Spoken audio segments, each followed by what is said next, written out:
తప్పకుండా ఇంతకు ఇంత ఒక తప్పదు. ముమ్మాటికి ఈ ముఖ్యమంత్రి తెలంగాణ ఆడబిడ్డలకు క్షమాపణ చెప్పేదాకా వదిలిపెట్టాం. సీఎం సీఎం సీఎం ముఖ్యమంత్రి వెంటనే క్షమాపణ చెప్పాలి తెలంగాణ మహిళా లోకానికి. ఇంజనీరింగ్ చదువుకునే పిల్లలు గంజాయి సరఫరా చేసి దొరికిరు అధ్యక్ష. డాక్టర్లు చదువుకునే పిల్లలు గంజాయి సేవిస్తూ గంజాయి కొనుగోలు చేస్తూ ఇలా దొరికింది అధ్యక్ష.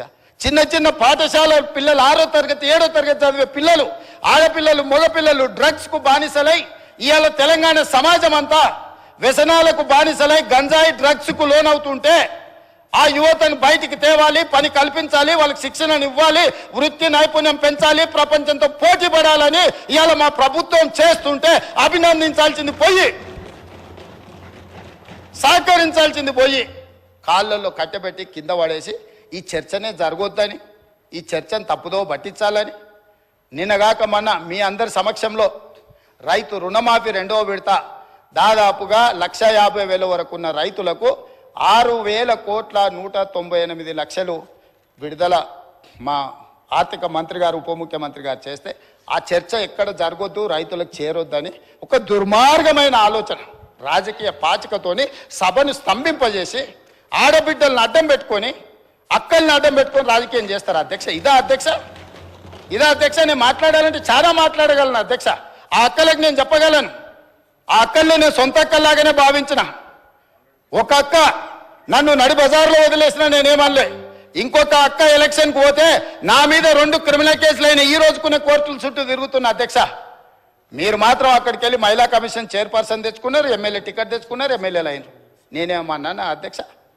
నా మీద కేసులు తీయాలని, అరే తమ్ముడు నా ఎలక్షన్కి వచ్చిండు ఆయన మీద ఎందుకు కోపం, కేసులు తీయండి అని ఎప్పుడని చెప్పిండ్రు అధ్యక్ష? అయినా నేను అక్కల్ని ఏం అడగలేదు కదా అధ్యక్ష, ఏమనలే కదా.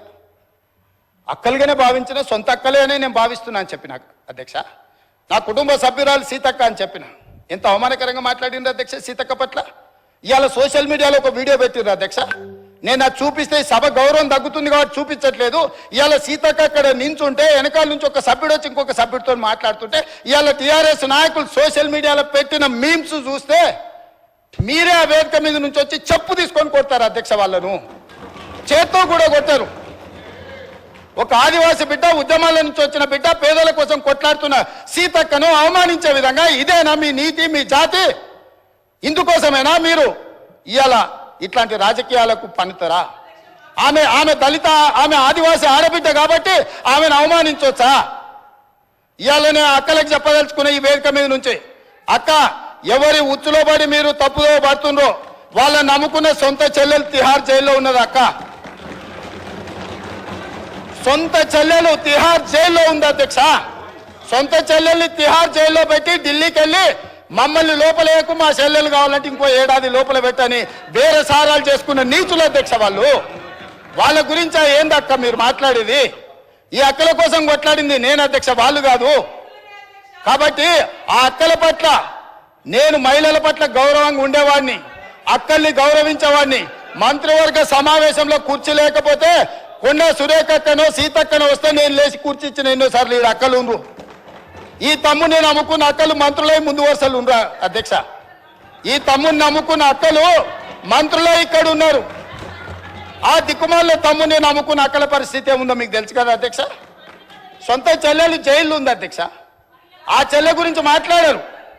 కానీ ఇవాళ రైతు రుణమాఫీని దెబ్బతీయడానికి, స్కిల్ యూనివర్సిటీ ఆలోచనను నిరుద్యోగ యువకులకు ఉపయోగపడకుండా అడ్డుకోవడానికి ఇవాళ మా మాదిగల సోదరుల ఆకాంక్ష నెరవేర్చడానికి ప్రయత్నం చేస్తే సభకు రారు అధ్యక్ష.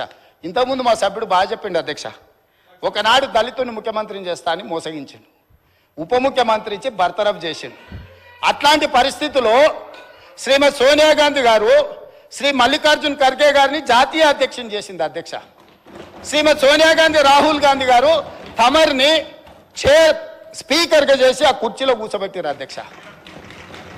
మీరా కుమార్ గారిని లోక్సభ స్పీకర్గా చేస్తే తెలంగాణ రాష్ట్రం ఇచ్చింది అధ్యక్ష. మీరా కుమారి గారు నేరెళ్లలో దళితులను కరెంటు షాకులు పెట్టి కొట్టించి సంసార జీవితానికి పనికి రాకుండా హింసిస్తే పరామర్శించడానికి మీరా కుమార్ గారు వస్తే ఎయిర్పోర్టుల్ని అరెస్ట్ చేసిండ్రు అధ్యక్ష. అది వాళ్ళ నీతి, వాళ్ళ జాతి. ఇవాళ ఎందుకు రాడు అధ్యక్ష? మిమ్మల్ని సోనియా గాంధీ గారు, మల్లికార్జున్ ఖర్గే గారు, రాహుల్ గాంధీ గారు స్పీకర్ చేసి అధ్యక్ష స్థానంలో కూర్చోబెడితే మీరు అక్కడ కూర్చుంటే అక్కడ కింద కూర్చోవలసి వస్తుందని మీ ముందర కింద కూర్చోకూడదు అని ఇవాళ సభకు వస్తలేడు అధ్యక్ష. ఏ దళితునైతే ముఖ్యమంత్రిని చేస్తాను దళితులను మోసగించిండో, ఏ దళితుని ఉప ముఖ్యమంత్రిగా చేసి అకారణంగా బర్తరఫ్ చేసిండో, ఇవాళ వాళ్ళను అవమానించిన చంద్రశేఖరరావు మైకులో మాట్లాడాలంటే ఒక దళిత బిడ్డను లేచి అధ్యక్ష నాకు మైక్ ఇవ్వు అని అడుక్కునే పరిస్థితి కాంగ్రెస్ తీసుకొచ్చింది అధ్యక్ష. అది కాంగ్రెస్. కాంగ్రెస్ గురించి మాట్లాడే అర్హత మీకెక్కడుందని నేను అడుగుతున్నా. కాంగ్రెస్ గురించి మాట్లాడే నీతి, జాతి, సింగిల్ విండో డైరెక్టర్ పోస్టు చంద్రశేఖరరావుకి ఎవరిచ్చారు అధ్యక్ష? కాంగ్రెస్ పార్టీ ఇచ్చింది. కాంగ్రెస్ సింగిల్ విండో డైరెక్టర్ ఇస్తే ఓడిపోయింది అధ్యక్ష. ఓడిపోయినా కూడా సింగిల్ విండో చైర్మన్ చేసిన మదన్ మోహన్ గారు. కాంగ్రెస్ రాజకీయ జీవితం పెట్టిందే వాళ్ళ కాంగ్రెస్. హరీష్ రావు గారు ఏముండే అధ్యక్ష? వార్డు మెంబర్ ఉండేనా? మీరున్నారు కదా ఆ రోజు ఎమ్మెల్యేగా. ఎమ్మెల్యే వార్డు మెంబర్ లేని హరీష్ రావును రాష్ట్ర మంత్రిగా చేసింది రాజశేఖర రెడ్డి కాంగ్రెస్ పార్టీ కాదా అధ్యక్ష? ఇంతకంటే హీనమైన చరిత్ర ఎవరికన్నా ఉంటుందా అధ్యక్ష? ఇన్ని విషయాలు ఉన్నా మేము ఇక్కడ ప్రస్తావించదలుచుకోలేదు అధ్యక్ష. అవన్నీ ఎందుకనంటే గొప్ప లక్ష్యంతో స్కిల్ యూనివర్సిటీ తీసుకొచ్చినాం, గొప్ప లక్ష్యంతో మాదిగ ఉపకళాల వర్గీకరణ కోసం మేము ముందుకు వచ్చినాం.